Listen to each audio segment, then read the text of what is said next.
A ver, vamos al lío. ¿Y si la curación no tuviera que ver con fármacos, sino con algo tan básico como el voltaje eléctrico? Pues esa es la idea central, una idea bastante potente que vamos a explorar hoy, sacada del trabajo del Dr. Jerry Tennant. Y esta es la frase que lo resume todo, tal cual la expone él. Es una afirmación que, te deja pensando, nos obliga a replantearnos la salud desde cero. Claro, al oír esto, lo normal es que surjan un montón de preguntas. ¿Cómo que voltaje en el cuerpo y eso de ladrón de electrones? ¿Qué es? Parece que estamos hablando de un circuito y no de biología, ¿verdad? Pues justo eso es lo que vamos a intentar aclarar. Y para entender de dónde sale una idea tan distinta hay que ir al origen. Y es que esto no nació en un laboratorio con batas blancas, no. Nació de una historia muy personal, de una crisis de salud que la medicina convencional simplemente no supo solucionar. Vale, fijaos en esta cronología. La carrera del Dr. Tennant era, impresionante es poco. Graduado en medicina, residencia en Harvard. Fue uno de los grandes nombres de la cirugía ocular, un pionero en lo que hoy conocemos como cirugía LASIK. Una eminencia. Pero de repente, en 1995, todo se para en seco. Y este es el porqué.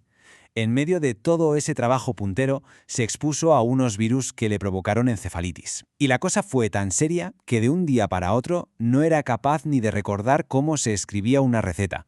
Y lo más duro, la medicina convencional, su propio campo, no tenía ni idea de cómo ayudarle.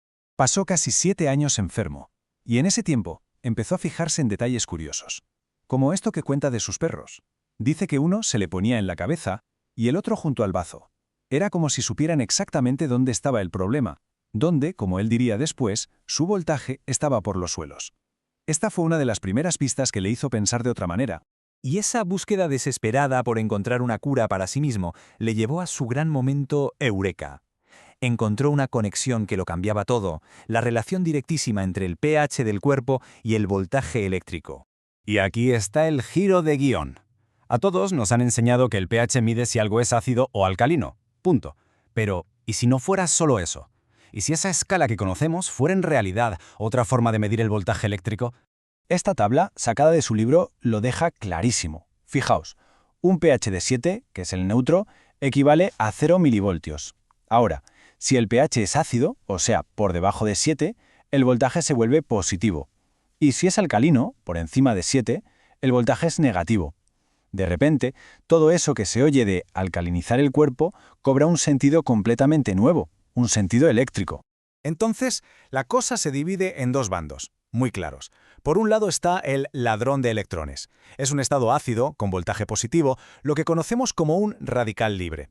Básicamente es destructivo. Y en la otra esquina tenemos el donante de electrones, un estado alcalino con voltaje negativo, que es un antioxidante. Este es el estado bueno, el constructivo, el que el cuerpo necesita para repararse y para vivir. Muy bien. Entonces, si el cuerpo necesita estar en ese estado de donante de electrones para que todo vaya bien, la pregunta es obvia. ¿Qué pasa cuando ese voltaje cae en picado? ¿Qué ocurre según esta teoría? Vamos a verlo con este ejemplo del pulgar. Empecemos por la situación normal, un pulgar sano. Según la teoría, sus células están funcionando a un voltaje de entre menos 20 y menos 25 milivoltios. Todo correcto, todo en su sitio.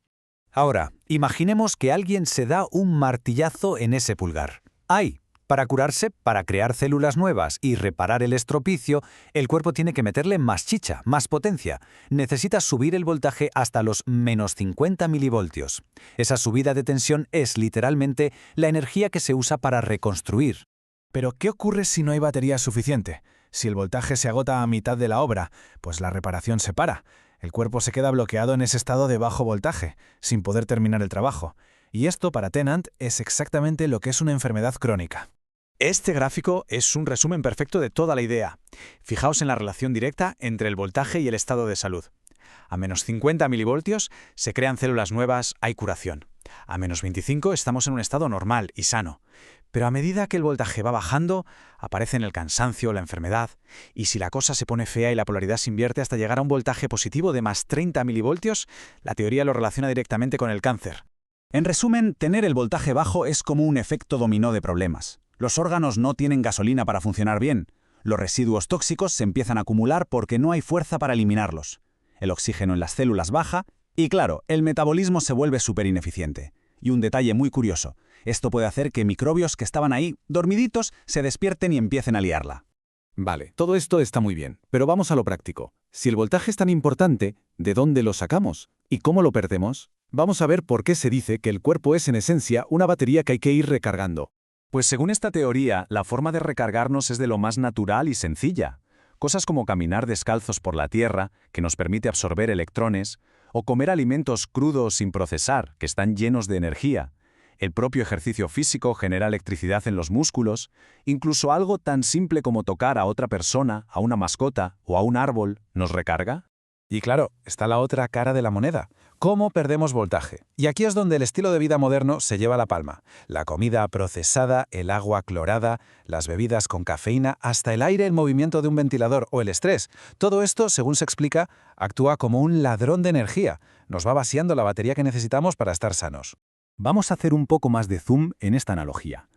Porque la teoría no se queda en que el cuerpo es un sistema eléctrico y ya está. Va mucho más allá. Considera que cada una de nuestras células, individualmente, funciona como si fuera una pieza de electrónica. Para entender lo que viene ahora, necesitamos saber qué es un condensador.